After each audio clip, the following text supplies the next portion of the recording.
Hey everybody, it's James Dennis Casey the fourth here. I just wanted to read a few poems from my new book. It's called Tinfoil Hats and Hadacol Coins.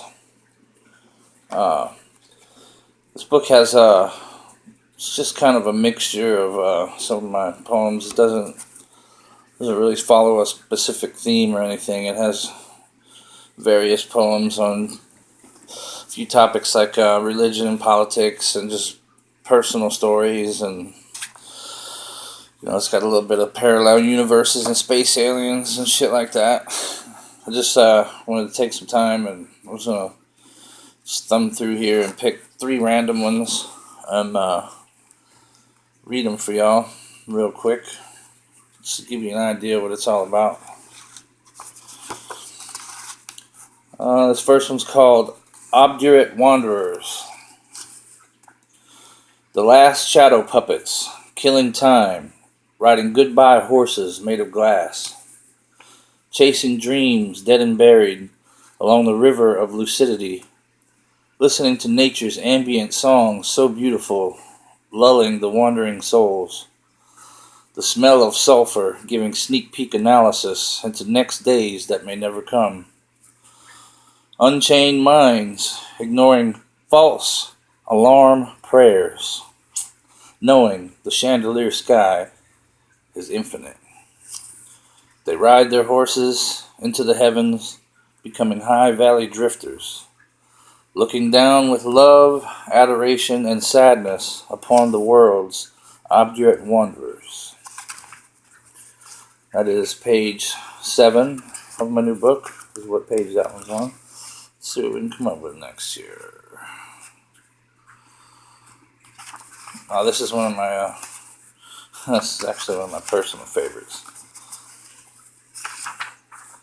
This one's called Talking to Myself in Public. It's on page 17. I once was lost, but met someone that showed me the right path, even if it was left. A thought-provoking madman that lived under a tree, with an anti-social fragrance, day drinker blues, and a walking stick made of old stale bread. He muttered words that smelled bad behind candy corn smile, and in between sipping on broken dream gumbo and a thick cup of black death coffee. While pointing the way with nicotine-stained fingers, twisted and gnarled by time, I made friends with the bird that lived in his beard, a talkative little fellow with better breath. I thanked them for their time, shook both of their hands, and I was on my way, with a completely different view of our evanescent world. When I finally made it home, I splashed my face with water and looked into the mirror, only to realize that man was me the whole time, just talking to myself in public. I like that one. That's a little twist at the end there.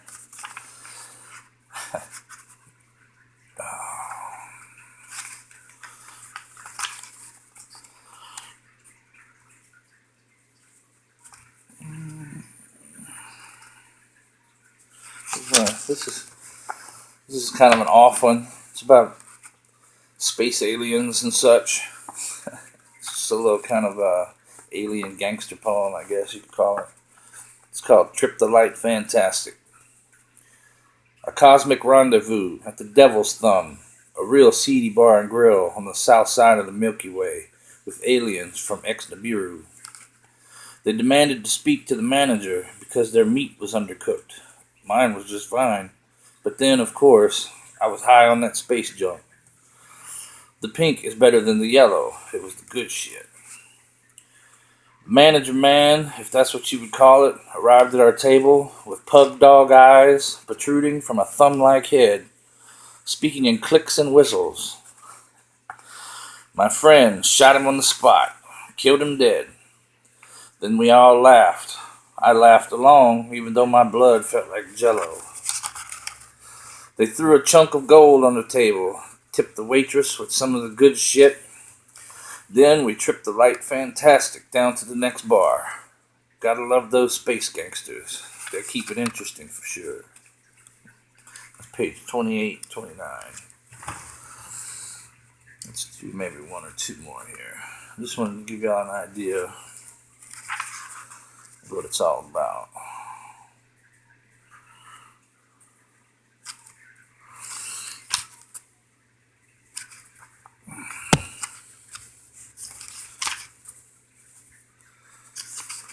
This is Unbridled Birds. This is about a dream I had, actually, and it was pretty twisted when I woke up and it was still vivid in my mind, so I kind of wrote it down. Unbridled Birds. My skull feels twisted, backward behind the skin, brain a quiver abominating, mulling over the night's astral events. Odd details only seen with a magnifying glass inside a green zinc coffin called sleep. I remember so many roads, old ones whispering, young ones crying, streets of imagination upon the bed of longing, strange and familiar faces beyond the void. I remember a cosmic tribe, ancient feathers from galactic owls braided into their hair, dancing for rain on a distant planet. Diamonds fall from the heavens like water there. I remember Dolores Mountains making beautiful music, serenading rivers of raging scintillation, asking myself why such magnificence is surrounded by an air of heavy sadness. I remember lacrimal tincture from a toothy moon, vomiting lunar brilliance, telling me secrets I did not want to hear, while I, tied to an amethyst cross, could not escape. Within a flash of light and a clap of thunder, I suddenly awoke to a violent midday storm, stardust, dried saliva, and moon sand in my eyes. Glad to be home, but anticipating my next departure. Come nightfall, my eyes will become unbridled birds, traveling to worlds unseen in the light of day. Here's one of my dreams. I have some pretty wicked dreams sometimes. That was page 55. Let's do one more just to do this here. This is another one of my personal favorites. This is page 81. It's called Broken Dream Gumbo. Me being from the South and all. Mr. Bible Belt, man. Here we go. I'm upside down. Flip me over. No, wait. Again. I liked it better the other way around. Upside down and inside out. In the lost and found box. All mixed up. Time and time. Again stirring my own pot of broken dream gumbo with someone else's spoon. And vice versa while talking to the bird that lives in my beard. Remember that? Passing time. Building wings of twigs and leaves. Held together by the earwax of ballybogs that always seem to fail in one way or another. The guardian angel and little devil sitting on my shoulders pass a bottle back and forth, laughing at my shortcomings. So the clown in me steals it, and we all end up drunk and naked, dancing around a bonfire, adding ingredients to the gumbo. That's one of my personal favorites. That's 81. I like to take elements from some of my poems and kind of slip them in and out of other ones to kind of make them fit together like a little chain of puzzles in a way. See how Broken Dream Gumbo was in talking to myself in public.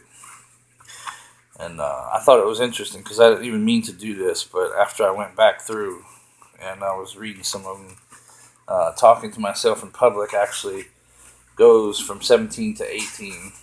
And that's where it ends, and then Broken Dream Gumbo is on 81, so it's like 18, 81, and they fit together, and I thought that was kind of a cool little tidbit of information that was a happy accident, I guess you could say.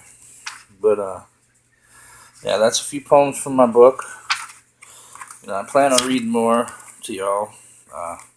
Kind of don't really like getting on camera, but this is my third book of poetry that I self-published, actually. And it's got a wraparound cover. It's got my original artwork called Love's Flames.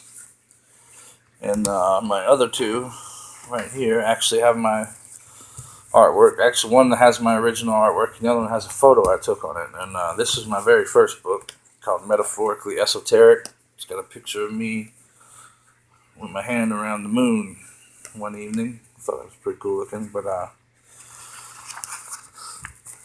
that's actually my longest book. My second one I came out with was Dark Days Inside the Light While Drunk on Wine. And I drew this little fella here. His name is Draven. I don't know, I always title my work, but anyway, this was my second one. So I have three. If you're interested, you can check them out. They're all self-published. They're all over 100 pages long, and they all feature a good bit of my poetry. This one, my newest one, has I think 52. I believe. I think Metaphorically Esoteric ended up being around 80 or more. And Dark Days had right around 50. I'm not really positive on the exact count on all of them, but it's up there. They're all over 100 pages. So check them out. Hope you enjoyed this little video of mine here. And yeah, if you get a chance, go scoop you up a copy and leave me a review, all that good stuff. I don't know how the game works, but peace out. This is James D. Casey IV again, and have a great day, great week, great month, great year. Peace.